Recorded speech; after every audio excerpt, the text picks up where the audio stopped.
देखिए, इजरायल की महाजंग के दूसरे चरण से हमास के नेता थर-थर कांप रहे हैं, क्योंकि इजरायल ने अपनी खुफिया एजेंसी मोसाद को उस शख्स के मर्डर का ऑर्डर दे दिया जो हमास का सिर है। यह ऑर्डर है हमास के चीफ इस्माइल हानिया को मौत के घाट उतारने का।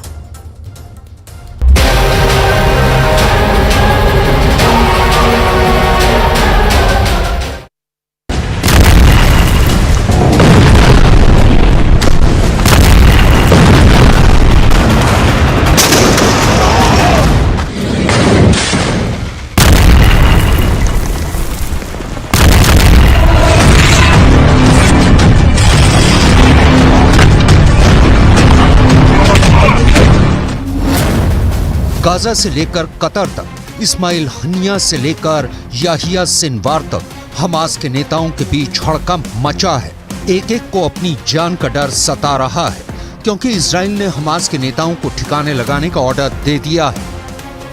इजराइल के प्रधानमंत्री बेन्यामिन नेतन्याहू पिछले हफ्ते ही पूरी दुनिया के सामने ताल ठोक कर कह चुके हैं कि उन्होंने अपनी इंटेलिजेंस एजेंसी मोसाद को लिख कर दे दिया है कि हमास का एक भी नेता जिंदा नहीं बचना चाहिए, फिर चाहे वो गाजा में हो या गाजा के बाहर। हमास के नेता दुनिया के किसी भी कोने में छिपे हों, अब मारे जाएंगे।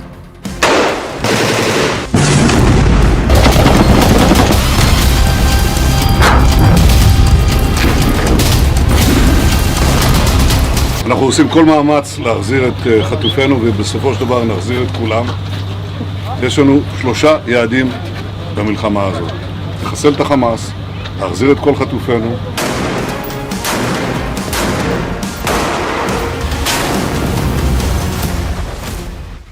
ऊपर से इस बीच मोसाद के हेड कतर पहुंच गए।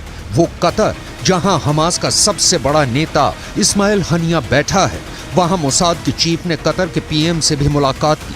मोसाद की चीफ के कतर दौरे ने हमास के रोंगटे खड़े कर दिए हैं, क्योंकि इजराइल के सबसे बड़े दुश्मन हमास को हलाल करने का ये सबसे बड़ा जिम्मा सौंपा गया है इजराइल की खुफिया एजेंसी मोसाद को। वो मोसाद जिसके जासूस इजराइल के दुश्मन को पाताल से भी ढूंढ निकालते हैं।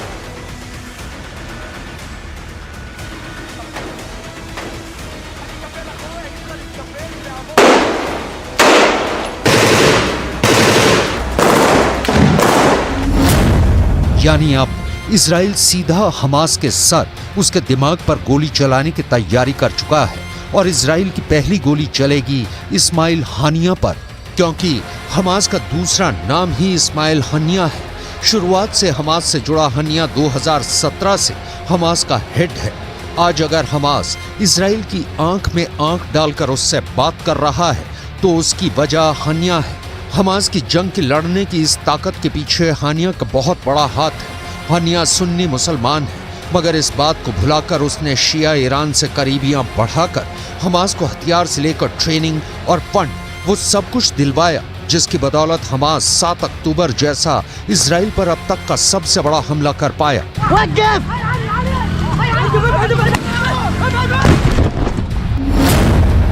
हमास की हर चाल के पीछे हानिया का दिमाग होता है, इसलिए हानिया खत्म तो हमास खत्म। तो क्या हानिया को मार डालेगी मोसाद? इजराइल युद्ध के पहले दिन से ही कह रहा है कि गाजा की ये लड़ाई तब तक नहीं रुकेगी जब तक हमास हलाल नहीं हो जाता, और हमास तभी खत्म होगा जब उसे चलाने वाले इस्माइल हनिया जैसे नेता मिट्टी में मिलेंगे। लेकिन इस्माइल हनिया पिछले कुछ साल से इजराइल से मीलों दूर पश्चिम एशिया के देश कतर में बैठा है।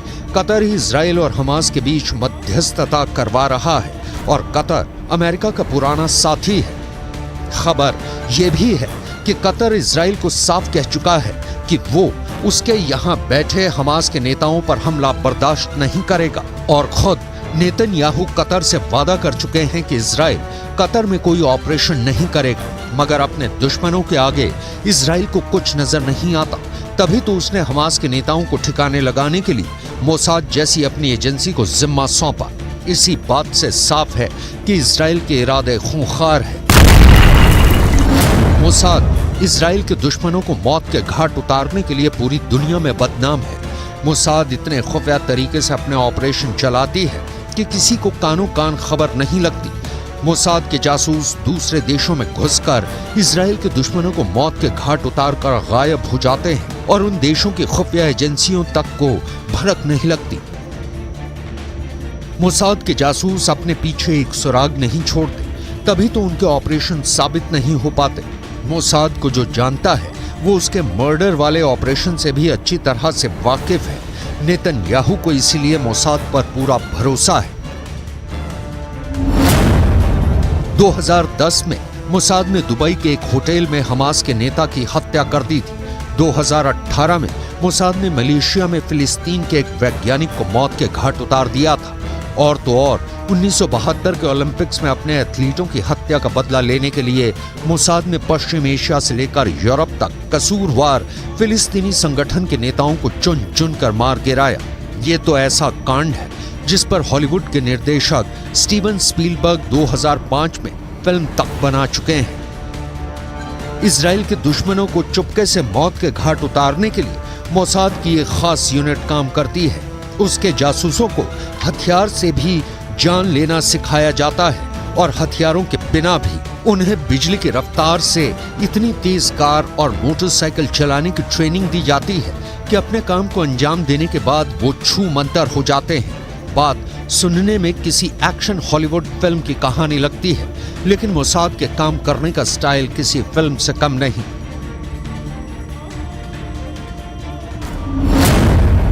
2018 में मोसाद के जासूसों ने मोटरसाइकिल का इस्तेमाल करके ही मलेशिया में फिलिस्तीन के वैज्ञानिक की हत्या की थी। ऐसा भी नहीं है कि अपने ऑपरेशन को अंजाम देने में मोसाद ने ये महारत अब जाकर हासिल की है। मोसाद शुरुआत से ही बड़े बड़े खुफिया हत्याकांड करता रहा है।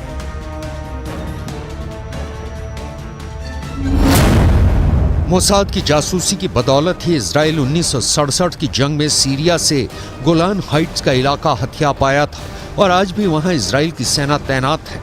तब मोसाद ने एली कोहेन नाम के अपने जासूस को सीरिया भेजा था। उस जासूस ने सीरिया की सत्ता में बैठे बड़े बड़े नेताओं से सीरिया की सेना के ऐसे राज उगलवाए कि सीरिया को गोलान हाइट्स गंवाना पड़ा था। इस बार नेतन्याहू का सामना उनके पुराने दुश्मन से है। वो इस्माइल हनिया की रग रग से वाकिफ है, लेकिन हनिया भी जानता है कि मोसाद उसके पीछे है और उसकी एक गलती उसको हमेशा के लिए मौत की नींद सुला देगी।